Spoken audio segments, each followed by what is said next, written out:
Kunja Bihari Jaya Radha Madhava Govijana Ballava Girivardhari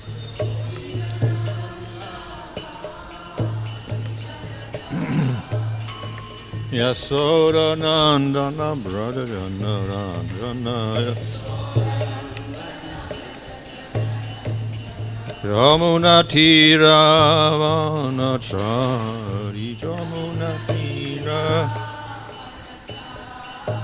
Jaya Radha Madhava Kunja Bihari Jaya Radha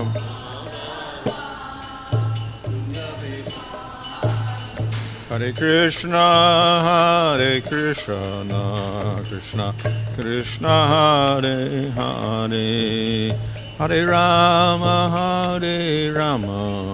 Rama Rama Hare Hare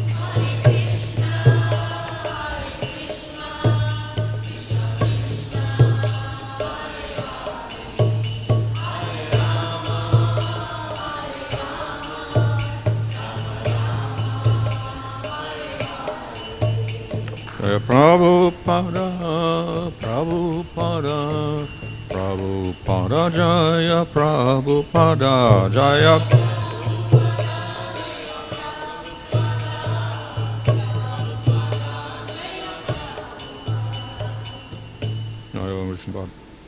Paramahansa Bhavarajikacharya also sees with AC. Bhaktivinoda Swami Prabhupada ki jai. Namacharya Haridas Thakur ki jai. Prem Sagaho Sri Krishna Chaitanya Prabhu Nityananda Sri Advaita Gadadhar Shri Gaur Bhakta Vrinda ki jai. Shri Sri Radha Krishna Gopa Gopida Shama Kunda Radha Giri Govardhan ki jai. Shri Vrindavan Dham ki jai. Navadip Dham ki jai. Ganga Jamuna Tulsi Bhakti Devi ki jai. Ananda Koti Vaishnava Vrinda ki jai. Samavetta Bhakta Vrinda ki jai. Go Premanandi. All glory to some devotees, all glory to some devotees, all glory to some devotees, all glory to Shri Guru and Shri Guru, all glory to Shri Prabhupada. Om Namo Bhagavate Vasudevaya. Om Namo Bhagavate Vasudevaya. Om Namo Bhagavate Vasudevaya. Namo Om Vishnu Padaya Krishna Prasthaya Buddhadaya Srimati Bhaktivedanta Swami Nityanamane Namaste Saraswata Deva Gauravani Prachadane Nirvishesha Shunyavadi Paschatya Deshatarane Sri Krishna Chaitanya Prabhu Nityananda Sri Advaita Gadadhar Sri Gaur Bhakta Vrinda Hare Krishna Krishna Krishna Hare Hare Hare Rama Rama Rama Hare Hare. Reading from Srimad Bhagavatam, Canto 11, Chapter 23, verse 41. Paribhūta imāṁ gāthām agāyata nara-adhamaiḥ pātayadbhiḥ sva-dharma-stho dhṛtim āsthāya sāttvikīm.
Paribhūta, insulted, imāṁ, this, gāthām, song, agāyata, he sang narādhamaiḥ by low-class men, pātayadbhiḥ, who were trying to make him fall down, sva-dharma, in his own duty, sthaḥ, remaining firm, dhṛtim, his resolution, āsthāya, fixing sāttvikīm in the mode of goodness. Translation: even while being insulted by these low-class men who were trying to effect his downfall, he remained steady in his spiritual duties. Fixing his resolution in the mode of goodness, he began to chant the following song. Resolution in the mode of goodness is described in Bhagavad-gītā.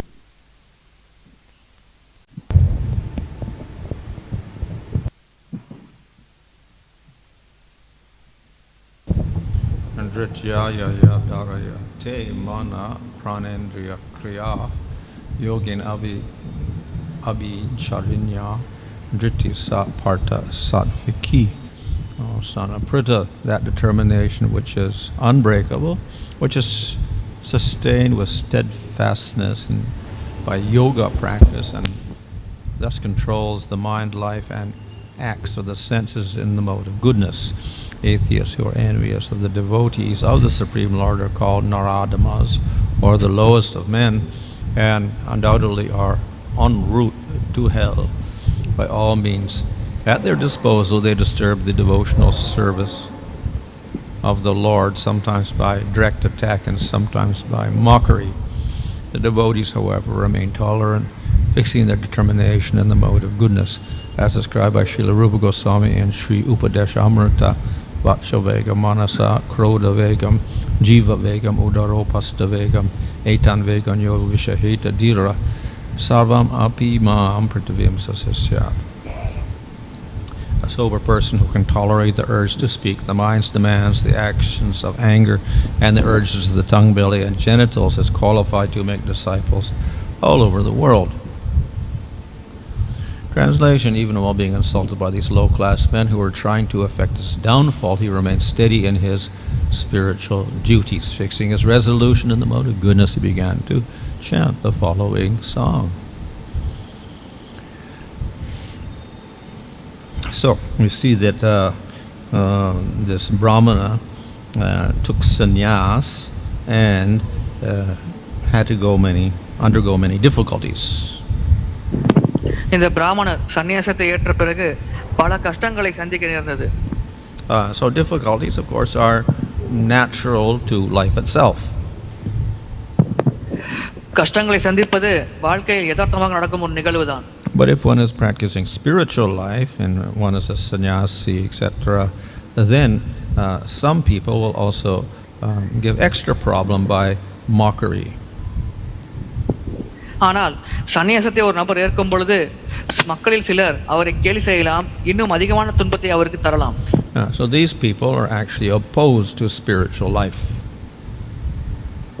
இத்தகைய மக்கள் ஆன்மீக வாழ்க்கைக்கு எதிரானவர்கள். And thus they are called nara-adhamaiḥ, the lowest of men. இதன் காரணமாக அவர்கள் நராதமா அல்லது மனிதர்கள் கடைநிலையோர் என்று அழைக்கப்படுகிறார்கள். So the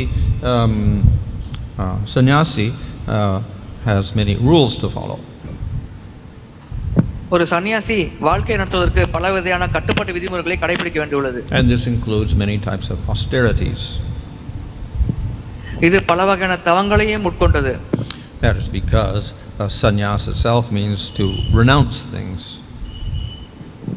இதன் காரணம் சன்னியாசி என்றால் அனைத்தும் துறந்தவர் என்று பொருள்படும். So some people will criticize that. சிலர் இதனை கேலி செய்வார்கள். So if they like to enjoy in this world, then it will criticize anybody who has given up that type of enjoyment. ஒருவர் இந்த ஜட உலகை அனுபவிக்க ஆசைப்பட்டால் அவர்கள் இது போன்ற அனைத்தையும் துறந்தவரை பார்த்து கேலி செய்வது வழக்கம்தான். However, besides this giving up material things, then he's also involved in practicing certain positive things. ஆகையால் இத்தகைய நபர் லௌகிக வாழ்க்கையை கைவிடுவதோடு சேர்த்து சில சாதகமான விஷயத்தையும் பயிற்சி செய்து கொண்டிருந்தார். In the case of the impersonal, he concentrates on Brahman. உதாரணத்திற்கு ஞானி பிரம்மனை அருவ பிரம்மனை நோக்கி தியானம் செய்வார். In the case of the Vaishnava, then he concentrates on Vishnu or Krishna. வைஷ்ணவர்களை பொறுத்தவரை அவர்கள் விஷ்ணு அல்லது கிருஷ்ணரை நோக்கி மனதில் வைத்து தியானம் செய்வார்கள். So the a materialist may not even be aware of this, so therefore he would just criticize him for uselessly giving up material enjoyment. ஒரு ஜடவாதிக்கு இதை பற்றிய ஞானம் இல்லாத காரணத்தினால் அவர் இத்தகைய நபர்களை பார்த்து இவர்கள் தேவையற்று நேரத்தை வீணடிக்கிறார்கள் என்று கூறுவது வழக்கம்.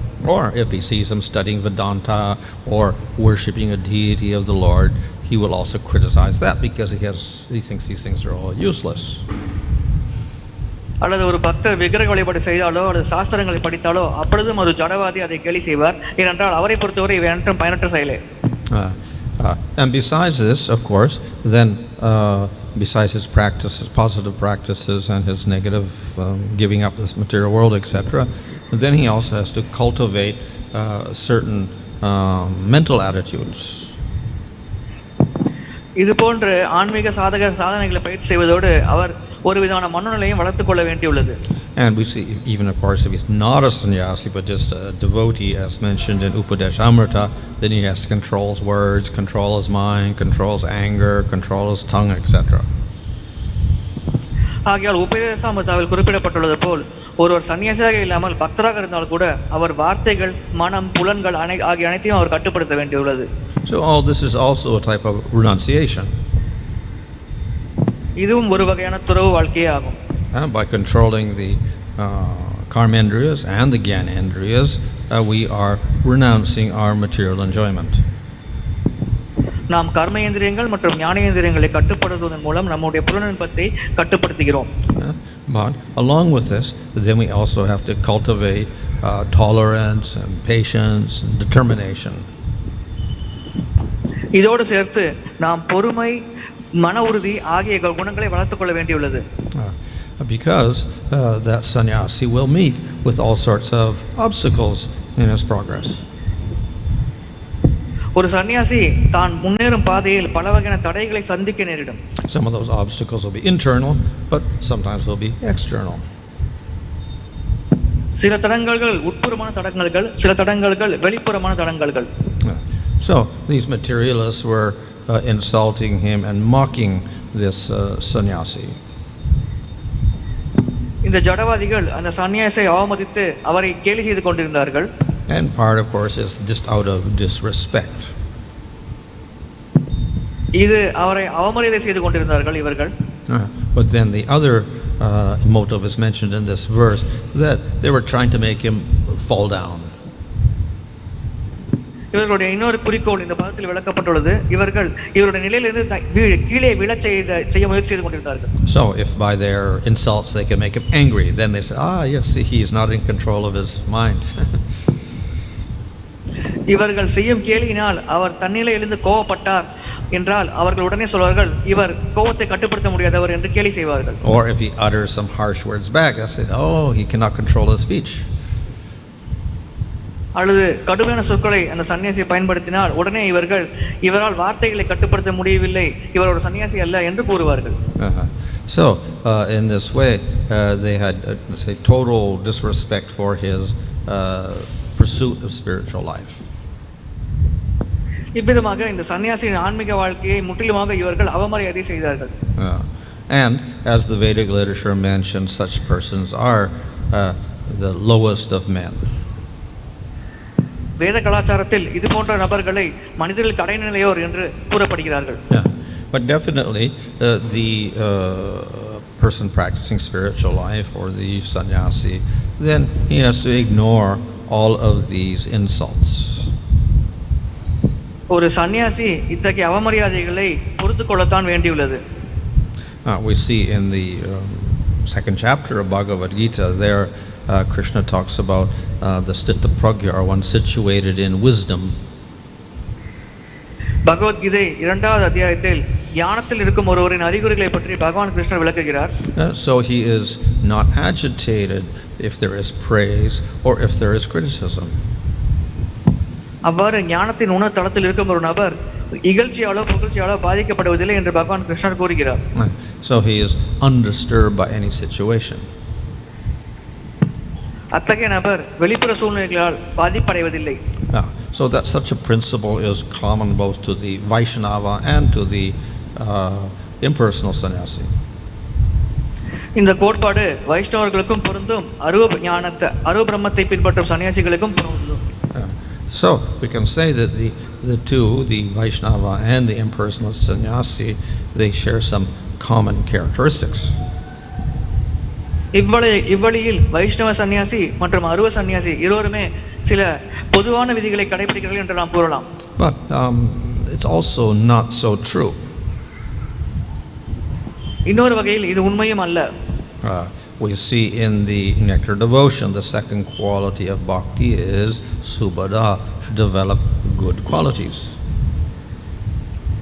பக்தி ரசாமத சிந்துவில் நாம் பார்க்கிறோம், பக்தியின் இரண்டாவது சிறந்த அங்கம் சுபதா அல்லது நல்ல குணங்களை வளர்த்துக் கொள்வது என்று. So then that would agree with this idea that both the impersonals and the Vaishnava will develop sattvic qualities. ஆகையால் ஒரு அருவ ஞானி மற்றும் வைஷ்ணவர் இருவருமே சாத்விக குணங்களை வளர்த்துக் கொள்வார்கள். However, when we talk about the devotee developing good qualities through bhakti, to praise the devotee for developing good sattvic qualities is not praise at all. ஒருவர் பக்தியின் மூலம் நல்ல குணத்தை வளர்த்துக் கொண்டால் அது புகழத்தக்கது. ஆனால் சாத்விக குணத்தின் மூலம் ஒருவர் நல்ல குணங்களை வளர்த்துக் கொண்டால் அது அவ்வளவு புகழத்தக்க விஷயம் அல்ல. Because the first quality of bhakti is kleshagni. ஏனென்றால் பக்தியின் முதல் தரமான குணநலங்கள் கிளேஷக்னி ஆகும். And that means to destroy all your karmas. அதன் பொருள் நம்முடைய கர்மவினை அனைத்தையும் அழிப்பது என்றாகும். And we have two types, the vikarmas, the sinful acts and their results, and the pious acts and their results. நமக்கு இரண்டு வகையான பலன்கள் இருக்கிறது. ஒன்று நாம் செய்த பாவத்தினால் நமக்கு ஏற்படும் துன்பம், மற்றொன்று புண்ணியங்களால் நமக்கு கிடைக்கும் இன்பம் ஆகிய இரண்டு பலன்கள் உள்ளது. So in other words, bhakti destroys sattva, rajas and tamas, doesn't create sattva. வேறு விதமாக கூறினால் பக்தி சாத்விக, ரஜோ மற்றும் தமோ குண பலன்களை அனைத்தையும் அளிக்கிறது. So therefore it's contradictory that the next quality of bhakti means to develop sattvic qualities when the first quality is destroy all the sattvic qualities. ஆகையால் பக்தியின் ஒரு குணம் அனைத்து குணநலன்களையும் அளிப்பது என்றால் அடுத்த வார்த்தையில் கூறப்பட்டுள்ளது போல் சாத்விக குணத்தை வளர்த்துக் கொள்வது என்பது முரண்பாடாக தெரிகிறது. So then what type of qualities does the devotee develop? ஒரு பக்தர் எத்தகைய குணங்களை வளர்த்துக் கொள்கிறார்? Of course, in the nectar of devotion also, Rupa Goswami points out later in the same chapter that cultivating good qualities is not an anga of bhakti. பக்தி ரசாமத சிந்துவில் ரூப கோஸ்வாமி கூறுகிறார், நல்ல குணங்களை வளர்த்துக் கொள்வது என்பது பக்தியின் ஒரு அங்கம் இல்லை என்று. So to cultivate sattvic qualities then is actually not part of our process. சாத்விக குணத்தை வளர்த்துக் கொள்வது பக்தியின் வழிமுறையில் இல்லை. So nevertheless the devotee develops good qualities, as said in subhada. இருப்பினும் ஒரு பக்தர் இங்கே சுபதா என்று குறிப்பிடப்பட்டுள்ளது போல் நல்ல குணங்களை தானாகவே வளர்த்துக் கொள்கிறார். So what are these qualities that the devotee develops? ஒரு பக்தர் எத்தகைய குணங்களை வளர்த்துக் கொள்கிறார்? So they look like the same qualities as the jnani would develop, sense control, mind control, etc. இது ஒரு ஞானியை ஒத்தே அமைகிறது. உதாரணத்திற்கு புலனடக்கம், மனநடக்கம் போன்ற குணங்களை பக்தரும் வளர்த்துக் கொள்கிறார். So there is similarity. ஆகையால் இருவருக்கும் இடையில் ஒரு ஒற்றுமையானது நிலவுகிறது. But the difference is that the qualities of the devotee develop because of bhakti. ஆனால் இங்கே உள்ள வேற்றுமை என்னவென்றால் ஒரு பக்தருக்கு இத்தகைய குணங்கள் பக்தியின் காரணமாக வளர்கிறது என்பதே ஆகும். And these qualities are not sattva. இத்தகைய குணங்கள் சத்விக குணநிலையில் இல்லை என்று பொருளாகும்.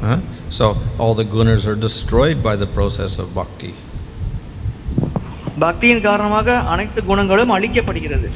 But the good qualities that the devotee develops become eternal qualities for the devotee.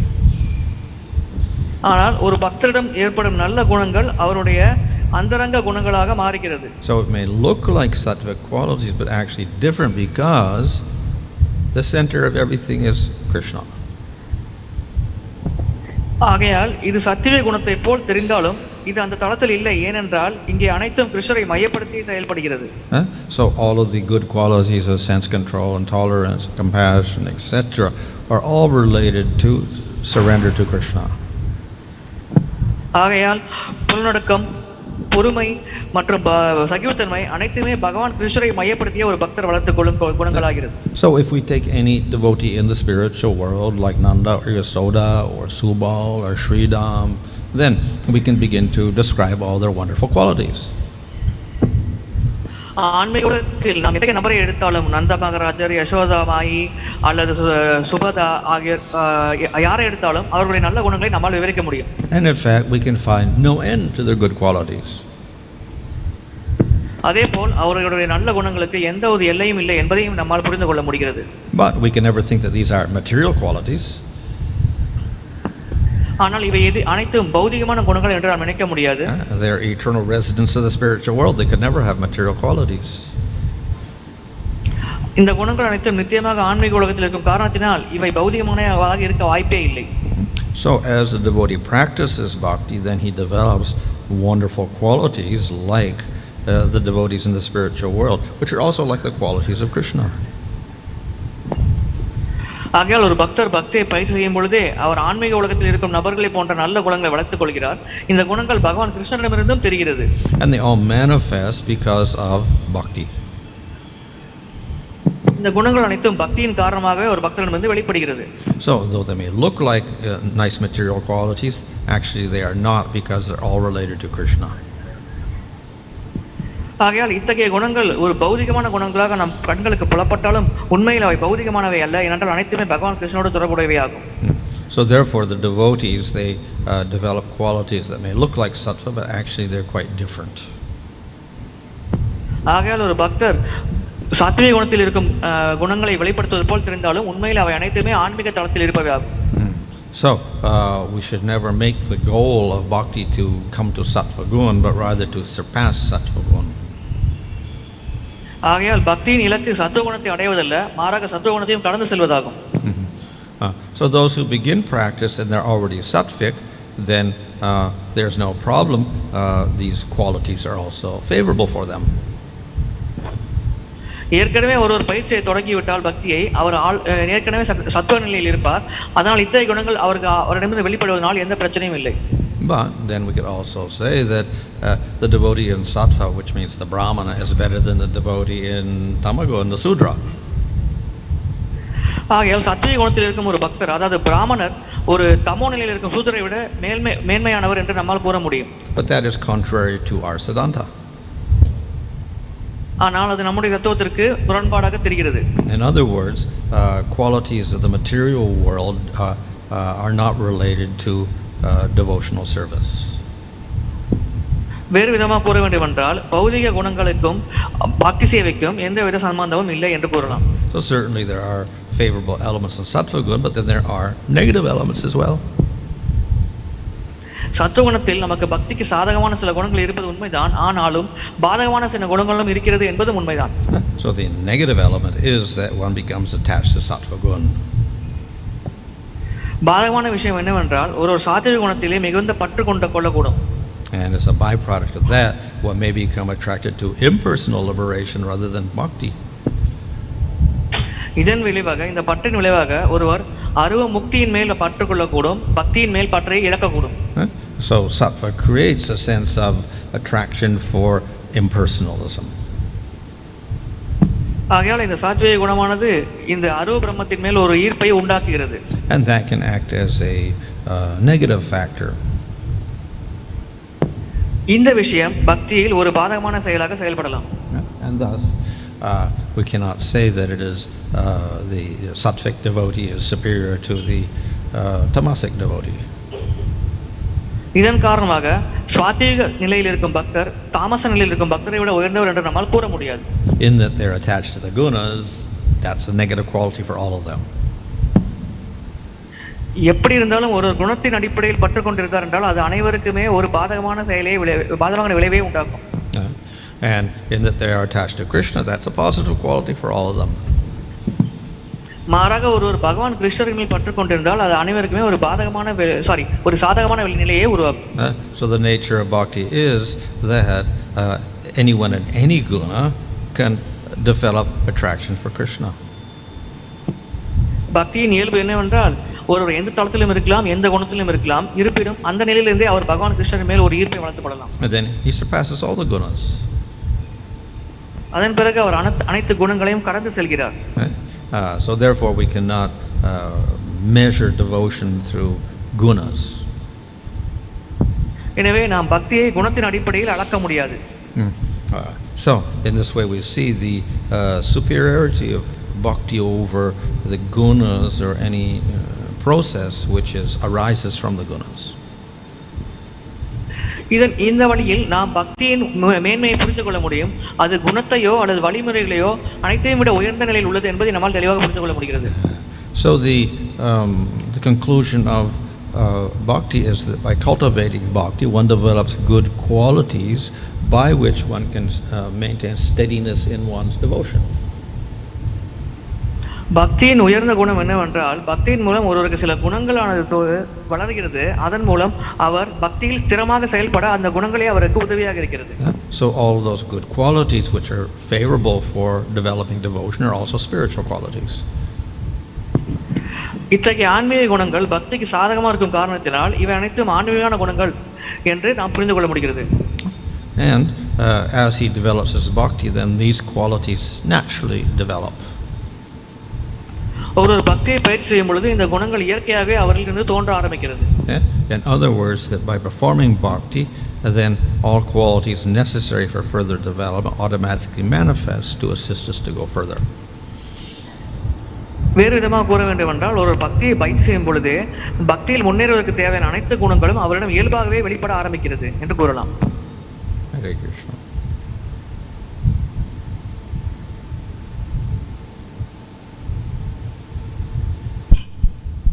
Hare Krishna. Any online questions? Hare Krishna Maharaj. You mentioned that both jnanis and devotees develop good qualities, but devotees still have a material body which is made of gunas. And how do we understand that the quality is manifested by devotees or beyond gunas and they are spiritual? ஞானிகளுக்கும் பக்தர்களுக்கும் நல்ல குணங்கள் வெளிப்படுகிறது என்று கூறினீர்கள். ஆனால் பக்தர்கள் சில சமயம் பௌதிக குணங்களின் அடிப்படையிலே குணங்களை வெளிப்படுத்துகிறார்கள். இதை எவ்வாறு புரிந்து கொள்வது? Well, both impersonalists and devotees have material bodies. ஞானிகள் மற்றும் பக்தர்கள் இருவருக்குமே பௌதிக உடல்கள் இருக்கிறது. So we can say that yes, they would also have gunas. ஆகையால் இருவருக்குமே குணங்கள் உள்ளது என்று நாம் கூறலாம். However, as we see, by the process of bhakti, the gunas and karma and all the material things are destroyed. இருப்பினும் பக்தியின் வழிமுறையை பின்பற்றுவதன் மூலமாக குணங்கள் மற்றும் கர்ம வினை அனைத்துமே அழிக்கப்படுகிறது. Nevertheless, the devotee's body still remains; it doesn't suddenly disappear. இருப்பினும் பக்தருடைய உடலானது இன்னும் இருக்கத்தான் செய்கிறது. அது திடீரென்று மறையக்கூடியதல்ல. Of course, the Lord can do that. One progresses up to bhava and prema, then suddenly you disappear. Finish. பகவானால் அதை செய்ய முடியும். ஒரு பக்தர் பாவா அல்லது பிரேம நிலை அடையும் பொழுது ஒரு க்ஷணத்தில் அவரை மறைய வைக்க கூட முடியும் பகவானால். If all your karma is destroyed, you should not have a material body anymore. ஏனென்றால் நம்முடைய கர்ம வினை அழிக்கப்பட்ட பிறகு நமக்கு ஜட உடலானது இருக்கக்கூடாது. But then we see, even in the case of Ajamil, his karmas are all destroyed, but his body did not disappear. இதை நாம் அஜமிலா உதாரணத்தில் பார்க்கிறோம். அவருடைய கர்ம வினைகள் அழிக்கப்பட்ட பிறகு அவருடைய உடலானது இன்னும் இருக்கத்தான் செய்கிறது, அழிக்கப்படவில்லை. Of course, all of Ajamil's karmas were destroyed because he chanted accidentally, but he chanted with no aparadhs. அஜமிலாவுடைய அனைத்து கர்ம வினைகளும் முற்றிலுமாக அழிக்கப்பட்டது. ஏனென்றால் அவர் எதேச்சையாக பக்தி செய்தார், ஆனால் அபராதம் இல்லாமல் அவர் நாமஜபம் செய்தார். So if there are aparadhs, then the process of destroying the karmas is a little slower. ஆகையால் நம்மிடம் அபராதம் இருக்கும் பட்சத்தில் நம்முடைய கர்ம வினை அழிக்கப்படும் வழிமுறையானது மிகவும் மெதுவாக செயல்படக்கூடிய வழிமுறையாக இருக்கும். But the point is that even if one were to destroy all the karmas due to bhakti, due to no aparadhs, still the body will remain. ஆனால் ஒரு அபராதமே செய்யாமல் நாமஜபம் செய்து அனைத்து கர்மாவும் அழிக்கப்பட்டால் கூட அந்த உடலானது இன்னும் அவரிடம் இருக்கத்தான் செய்கிறது. But if there are no karmas, there can be no gunas. ஆனால் கர்ம வினைகள் எதுவுமே இல்லை என்றால் குணங்கள் எதுவுமே இருக்க வாய்ப்பில்லையே. So that body looks like it's material, but has no karma. It's under the Supreme Lord. அத்தகைய ஒரு உடலானது பௌதிகமாக வெளிப்பார்வைக்கு நமக்கு தென்பட்டாலும் அது பரமபுருஷ பகவானின் கட்டுப்பாட்டில் இருப்பதால் அது ஆன்மீகமான உடலாக கருதப்பட வேண்டும். And as the Lord wishes, it can go through events in time that look material. அத்தகைய ஒரு நபர் பகவானின் கட்டுப்பாட்டிற்கு கீழ் இருப்பதால் பகவானின் இச்சைக்கேற்ப பல வகையான விஷயங்களை சந்திக்கக்கூடும். So though he has no karma, his body continues. If his body continues, it has to go through events every day of his life for the rest of his life. இதன் காரணமாக இந்த இத்தகைய பக்தருக்கு கர்மவினை இல்லாத பட்சத்தில் கூட அவர் தினசரி வாழ்க்கையில் பல வகையான நிகழ்ச்சிகளை சந்தித்து அதன் மூலம் விளைவுகளை ஏற்கத்தான் செய்ய வேண்டியிருக்கிறது. So is it just haphazard events? இது ஏதேனும் எதேச்சாக நடக்கும் ஒரு செயலா? Or is it Krishna arranges each event by him personally every day? அல்லது பகவான் கிருஷ்ணரே தனிப்பட்ட முறையில் இத்தகைய பக்தரை கவனித்துக் கொள்கிறாரா? So the answer is no. Krishna maintains a pattern that looks similar to karma. இதனுடைய பதில் என்னவென்றால் பகவான் கிருஷ்ணர் கர்மவினை போலவே ஒரு வழிமுறையை இத்தகைய பக்தருக்கு அளிக்கிறார் என்பதே ஆகும். So whatever karmas you're supposed to have, you get a pattern that looks something like that. இத்தகைய பக்தர் தன்னுடைய கர்மவினை அனுபவிப்பது போல் நமக்கு தோன்றலாம், ஆனால் உண்மையில் அவர் கர்மவினையின் கட்டுப்பாட்டில் இல்லை, பகவானின் கட்டுப்பாட்டிலே இருக்கிறார். And your body will act in certain ways as it previously acted. அவருடைய உடலானது முன்பு எவ்வாறு செயல்பட்டதோ அதே போல் செயல்படுவது போல் நமக்கு தோன்றலாம். So we can say it's like an appearance of karma, like an abhas of karma. ஆகையால் இத்தகைய பக்தர் கர்மவின் கட்டுப்பாட்டின் கீழ் இருப்பது போல் நமக்கு தெரியும் ஒரு காட்சியானது உருவாக்கப்படுகிறது. But that is there by the will of the Lord, and if the Lord wants, he can take that away, and then you would just go to spiritual world. ஆனால் இறுதியில் அனைத்துமே பகவானின் இச்சையின் கீழ் உள்ளது. பகவான் ஆசைப்பட்டால் இத்தகைய நபரை ஆன்மீக உலகத்துக்கும் அழைத்து செல்லக்கூடும். So though the karmas are all destroyed, there is a pattern that looks like karma that the Lord maintains for the rest of that person's life. ஆக இத்தகைய பக்தருக்கு அனைத்து கர்ம வினைகளையும் அளிக்கப்பட்டிருந்தால் கூட அவர் கர்மவினை அனுபவிப்பது போல் ஒரு காட்சியை பகவான் கிருஷ்ணர் மற்றவர்கள் கண்களுக்கு ஏற்படுத்துகிறார். Hare Krishna. Thank you so much, Maharaj. There is a question from Kalanidhi Das. In case of a neophyte devotee, can we say that he initially develops sattva qualities? As he further advances in bhakti, they further get purified as Suddha Sattva. புதிதாக வந்த ஒரு பக்தர் முதலில் சத்வீக குணங்களை வளர்த்துக் கொள்கிறார். அதன் பிறகு அவர் பக்தியில் தொடர்ந்து முன்னேறும் பொழுது அவரால் சுத்த நிலையை அடைய முடியுமா? What is that? They develop sattvic qualities?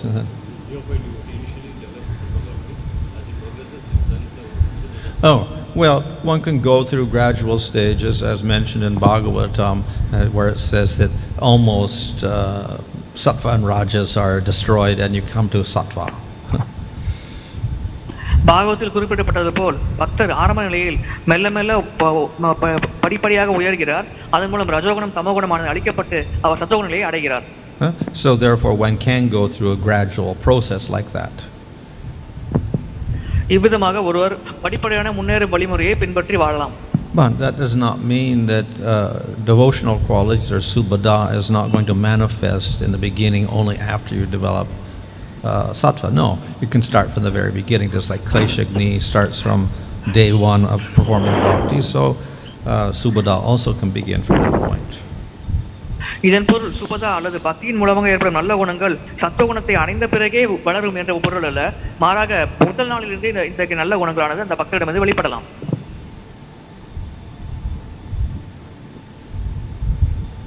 Hare Krishna. This is from Manohara Mayapur Prabhu. Can we say that nara-adhamaiḥ are lowest among mankind because of their worst quality of offending Vaishnavas compared to all other bad qualities they may have?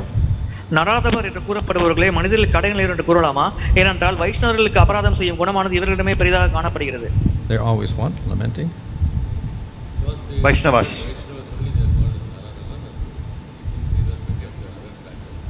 Oh, well, no. Narādhamaiḥ, of course, it means the lowest of mankind. He can just be a materialist. And we have the people who their knowledge is stolen by ignorance, etc. They're all of a similar type of people because they're all offenders in one sense to the Lord. We can say that anyone who is disinterested in the Lord is low. Those who actually offend by attitude towards devotees or the Lord, by attitude or acts or words, they're in a worse position. மனிதர்கள் கடைநிலையோர் மாயால் அறிவு கவரப்பட்டோர் அனைவருமே கீழ்நிலை மக்கள் தான். ஆனால் யார் ஒருவருக்கு பகவானுக்கு எதிரான ஒரு மனநிலை இருக்கிறதோ, பக்தர்களுக்கு அபராதம் செய்யும் மனநிலை இருக்கிறதோ, அவரே மிகவும் தாழ்ந்தவர் என்று நாம் கூறலாம். So there's 4 different types of materialistic people described in Bhagavad-gītā. So then any of them could be aparadis as well. 4 வகையான கடவாதிகளை பற்றி பகவத்கீதையில் கூறப்பட்டுள்ளது. அவர்களில் யார் வேண்டுமானாலும் அபராதத்தை இழக்கக்கூடும். And that makes their position worse. இதன் காரணமாக அவர்களுடைய நிலைகளானது தாழ்ந்து விடக்கூடியது. They get more suffering and less chance of advancement. அவர்களுக்கு அதிக துன்பமும் முன்னேறுவதற்கான வாய்ப்பு மிகவும் குறைந்த அளவிலேயே வழங்கப்படுகிறது. Last question, this is from Srinivas Nitai Prabhu. When Kleshagni takes place, is it possible that the devotee undergoes some suffering? கிளேஷாக்னியானது நிகழும் பொழுது அவரோட பக்தர் துன்பத்தை அனுபவிக்க கூடுமா? ஏனென்றால் அவர் குணத்தின் மேல் கொண்டுள்ள பற்றின் காரணமாக. Because of his attachment to the gunas.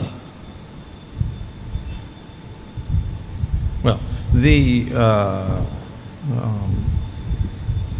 destruction of kleshas may be immediate in some cases. Usually it is a little more gradual. இந்த கிளேஷங்கள் அழிப்பது என்பது ஒரு சிலருக்கு மிக விரைவாக நடக்கலாம், பலருக்கு அது மிகவும் படிப்படியாக நடக்கும் நிகழ்வே ஆகும். And it will destroy certain things at different rates. இது ஒவ்வொரு விஷயத்தையும் ஒவ்வொரு வேகத்தில் அழிக்கக்கூடிய.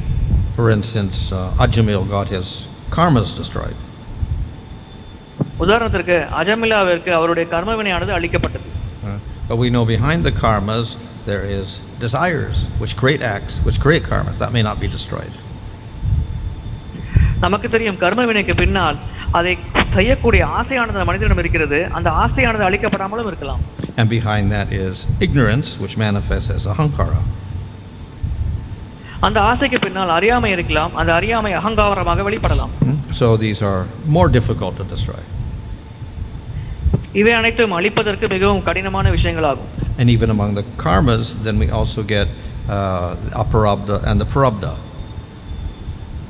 கர்ம வினையிலும் கூட அப்ராரப்தா மற்றும் பிரரப்தா என்ற 2 வகையான கர்ம வினைகள் உள்ளது. So the aparabdhas get destroyed easier, and the prarabdha, that's this life, are more difficult to destroy. இதில் ஒன்று மிக எளிதாக அழிக்கப்படக்கூடும், மற்றொன்று அவ்வளவு எளிதாக அழிக்கப்படக்கூடியது அல்ல. So accidental chanting of the name can destroy your karmas, but may not destroy your vasanas and whatever. ஆகையால் எதேச்சையாக ஒருவர் செய்யும் நாம ஜபமானது அவருடைய கர்ம வினையை அழிக்கலாம், ஆனால் அவருடைய வாசனைகளை அழிக்கக்கூடியது அல்ல. But even if your karmas are destroyed, prarabdha and aparabdha, because you do have a body, you have to go through events, so you may go through a pattern of suffering also anyway. நம்முடைய அப்ராரதா மற்றும் பிராரதா கர்ம வினைகள் அழிக்கப்பட்டாலும் கூட நமக்கு பௌதிக உடல் இருக்கும் காரணத்தினால் நாம் ஒரு வகையான துன்பத்தை அனுபவிக்க கூடும். But in that case it's a semblance of karma.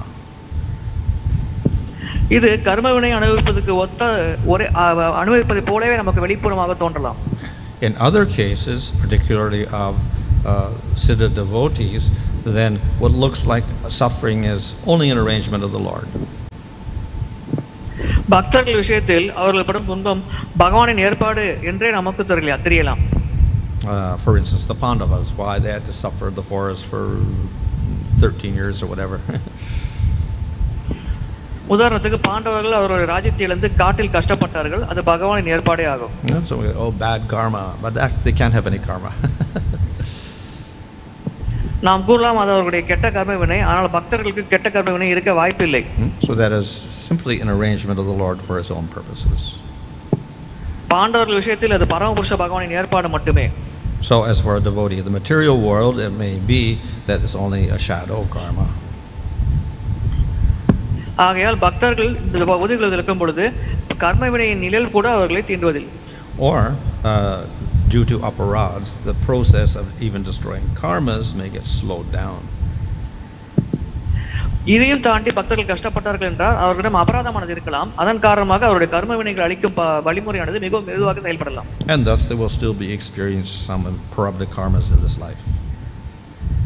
இதன் காரணமாக அத்தகைய பக்தர்கள் சில வகையான துன்பங்களை இந்த வாழ்க்கையில் அனுபவிக்க கூடும். One more question, Maharaj. Sorry, Maharaj, only one more question from Sureshwara Srinivas Prabhu. Even Jnani karma gets destroyed. Even Jnani's karma gets destroyed. Does it mean they also come under Krishna's shelter? ஞானிக்கும் கர்ம வினைகள் அளிக்கப்படுகிறது. இதன் பொருள் கிருஷ்ணன் பாதுகாப்பில் அவரும் வருகிறார் என்றார். They also what?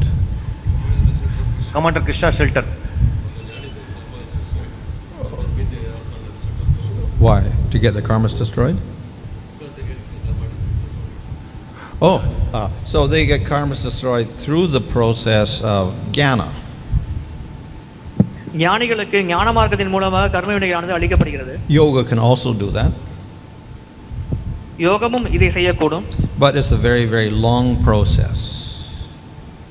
ஆனால் அது ஒரு நீண்ட நெடிய வழிமுறையாகும். Unlike Ajamil, who got all of his karmas destroyed in 1 second. மாறாக அஜமிலா விஷயத்தில் அவர் ஒரு க்ஷண நேரத்தில் அவருடைய கர்ம வினை அனைத்தையும் தொலைத்து விட்டார். So there are different ways of destroying karmas, but those processes are more difficult. ஆகையால் கர்ம வினை அளிக்க பல வழிமுறைகள் உள்ளது, ஆனால் அவை அனைத்தும் மிகவும் கடினமான ஒன்றாகும். So some of the impersonalists will also worship Krishna a little bit. சில அருவவாதிகள் பகவான் கிருஷ்ணரையும் சிறிதளவு வழிபடக்கூடும். That makes the process quicker. அது அவர்களுடைய பாதையை மிகவும் வேகமாக செயல்படும் வழிமுறையாக மாற்றக்கூடும். And because of that worship, the Lord will give them liberation. அந்த சிறிதளவு வழிபாட்டின் காரணமாக பகவான் அவர்களுக்கு முக்தி அளிக்கக்கூடும். Those who offend the Lord by saying the Lord has a material body or the form is illusory, etc., they become offenders. யாராவது பகவானுக்கு பௌதிகமான உடல் இருக்கிறது, அவர் ஆன்மீகமான தன்மைகள் கொண்டவர் அல்ல என்று கூறினால் அவர்கள் அபராதிகள் ஆகிவிடுவார்கள். So they encounter many difficulties and they may fall from their position. அத்தகைய அபராதிகளுக்கு நிறைய கஷ்டங்கள் வரக்கூடும், அவர்கள் தங்கள் நிலையிலிருந்து கீழே விழக்கூடும். So they don't get liberation. இதன் காரணமாக அத்தகைய நபர்களுக்கு முக்தியானது அளிக்கப்படுவதில்லை.